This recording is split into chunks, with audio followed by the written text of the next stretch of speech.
Good morning. Protein സപ്ലിമെൻറ്റുകൾ ഇത് ആവശ്യമോ അപകടമോ?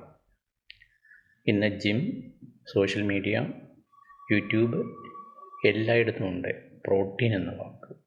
പക്ഷേ പ്രധാന ചോദ്യം, എല്ലാവർക്കും പ്രോട്ടീൻ സപ്ലിമെൻറ്റ് വേണോ? ഇത് സുരക്ഷിതമാണോ? എന്താണ് ഇതിൻ്റെ അടിത്തറ? ആദ്യമായി നമുക്ക് പ്രോട്ടീൻ എന്താണെന്ന് നോക്കാം. പ്രോട്ടീൻ ശരീരത്തിൻ്റെ ബിൽഡിംഗ് ബ്ലോക്കാണ്. നമ്മുടെ മസിലുകൾ, എല്ലുകൾ, ഹോർമോണുകൾ, എൻസൈമുകൾ, ഇമ്മ്യൂൺ സിസ്റ്റം എന്ന് വേണ്ട മിക്കവാറും എല്ലാ പദാർത്ഥങ്ങളും പ്രോട്ടീൻ കൊണ്ടാണ് നിർമ്മിച്ചിരിക്കുന്നത്. ആയതിനാലാണ് പ്രോട്ടീൻ നമ്മുടെ വളർച്ചയ്ക്കും റിപ്പയറിനും ഇമ്മ്യൂണിറ്റിക്കുമെല്ലാം വളരെ ആവശ്യമാണ്. അടുത്തത്, എത്രമാത്രം പ്രോട്ടീൻ വേണം? നമ്മൾ WHO-യുടെയും ICMR-ൻ്റെയും ഗൈഡ് ലൈൻ അനുസരിച്ച് ഒരു സാധാരണ ആരോഗ്യമുള്ള വ്യക്തിക്ക് 0.8 to 1 gram per kilogram, അതായത് ഒരു 60 കിലോ വെയിറ്റുള്ള ആൾക്ക് ഏതാണ്ട് 40 മുതൽ 60 ഗ്രാം പ്രോട്ടീൻ ആവശ്യമാണ്. എന്നാൽ ചില പ്രത്യേക സാഹചര്യങ്ങളിൽ, ഉദാഹരണമായിട്ട് ഗർഭാവസ്ഥയിൽ, മുലയൂട്ടുന്ന സമയത്ത്, വൃദ്ധന്മാർ, ദീർഘകാല രോഗികൾ എന്നിവയ്ക്ക് ഇതിൻ്റെ ആവശ്യം അല്പം കൂടെ കൂടുതലാണ്. ഉദ്ദേശം 1.2 മുതൽ 2 ഗ്രാം പെർ കിലോഗ്രാം പ്രോട്ടീൻ ആവശ്യമായി വരാം. അടുത്തത്, ഭക്ഷണത്തിൽ നിന്നുള്ള പ്രോട്ടീൻ മതിയാവുമോ? മിക്കപ്പോഴും ഇത് തന്നെ മതി. കാരണം സാധാരണ ഇന്ത്യൻ ഭക്ഷണത്തിൽ ആവശ്യത്തിനുള്ള പ്രോട്ടീനുണ്ട്. കാരണം നമ്മൾ കഴിക്കുന്ന ഭക്ഷണത്തിൽ പാലുണ്ട്, തൈരുണ്ട്, മുട്ട, മീൻ, ചിക്കൻ, സോയാബീൻ, നട്ട്സ് മുതലായ എല്ലാ വസ്തുക്കളിലും പ്രോട്ടീനുണ്ട്. ആയതിനാൽ ഒരു ബാലൻസ്ഡ് ഡയറ്റ് കഴിക്കുന്ന ഒരു വ്യക്തിയെ സംബന്ധിച്ചിടത്തോളം ഒരു പ്രോട്ടീൻ സപ്ലിമെൻറ്റിൻ്റെ ആവശ്യമില്ല.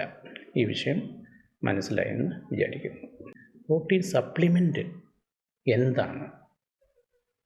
പ്രോട്ടീൻ സപ്ലിമെൻ്റ് എന്ന് പറയുന്നത് ഒരു ഫുഡ് സപ്ലിമെൻ്റാണ്, അതൊരു മരുന്നല്ല. പലതരത്തിലുള്ള പ്രോട്ടീൻ സപ്ലിമെൻറ്റുകളുണ്ട്.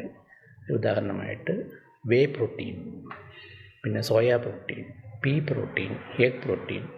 ഇവ ഒന്നും ഭക്ഷണത്തിന് പകരമല്ല, ഭക്ഷണത്തിൻ്റെ കൂടെ നൽകുന്ന വസ്തുക്കൾ. അതുകൊണ്ടാണ് അതിനെ നമ്മൾ സപ്ലിമെൻ്റ് എന്ന് പറയുന്നത്. ഇനി ആർക്കാണ് ശരിക്കും പ്രോട്ടീൻ സപ്ലിമെൻറ്റിൻ്റെ ആവശ്യം?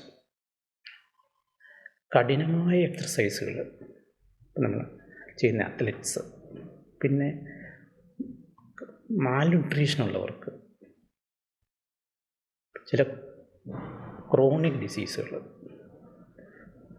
ആഹാരം കൃത്യമായിട്ട് കഴിക്കാൻ പറ്റാത്ത അവസ്ഥയുള്ള രോഗികൾ, അതായത് ഓറൽ ഫുഡ്സ് കഴിക്കാൻ പറ്റില്ല. ആയതിനാൽ പ്രോട്ടീൻ സപ്ലിമെൻറ്റ്സ് എല്ലാവർക്കുമല്ല, ആവശ്യമുള്ളവർക്ക് മാത്രം.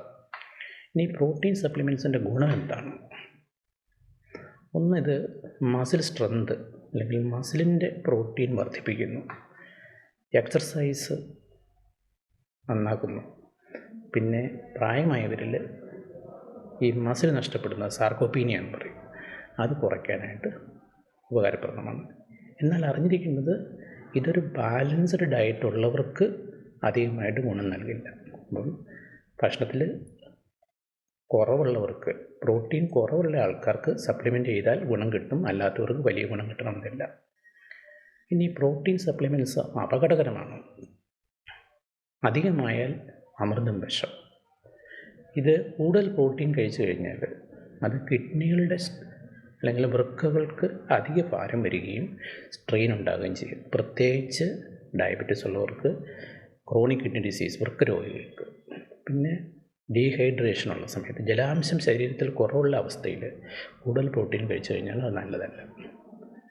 ദഹന സംബന്ധമായ പ്രശ്നമുള്ളവർക്ക്, കൂടുതൽ അമിതമായ വെയിറ്റ് ഉള്ളവർക്ക് ഇതെല്ലാം പ്രശ്നങ്ങളുണ്ടാക്കാം. പിന്നെ ചിലപ്പോൾ പ്രത്യേകിച്ചും മാലിന്യം കലർന്ന പ്രോട്ടീൻ കഴിച്ചാൽ, അതായത് അഡൾട്രേറ്റഡ് പ്രോട്ടീൻ കഴിച്ചു കഴിഞ്ഞാൽ ലിവറിന് ഡാമേജ് വരികയും ലിവറിൻ്റെ എൻസൈംസ് കൂടുകയും ചെയ്യാം. എന്നാൽ അറിഞ്ഞിരിക്കേണ്ടത്, കൂടുതൽ പ്രോട്ടീൻ എന്നാൽ കൂടുതൽ മസിൽ എന്നുള്ളത് ഒരു മിഥ്യയാണ്. ഈ പ്രോട്ടീൻ സപ്ലിമെൻറ്റിൻ്റെ പ്രധാന പ്രശ്നം അഡൾട്രേഷനാണ്. ചില സപ്ലിമെൻറ്റുകളിൽ സ്റ്റിറോയിഡ്സ് കാണാം, ഹെവി മെറ്റൽസ് കാണാം.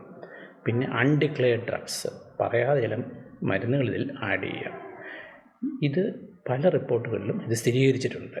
ആയതിനാൽ അറിഞ്ഞിരിക്കേണ്ട വിഷയം, ഡോക്ടറുടെ നിർദ്ദേശപ്രകാരമല്ലാതെ പ്രോട്ടീൻ സപ്ലിമെൻറ്റ്സ് ഉപയോഗിക്കരുത്. ഈ വിഷയം മനസ്സിലായെന്ന് വിചാരിക്കുന്നു. Thank you.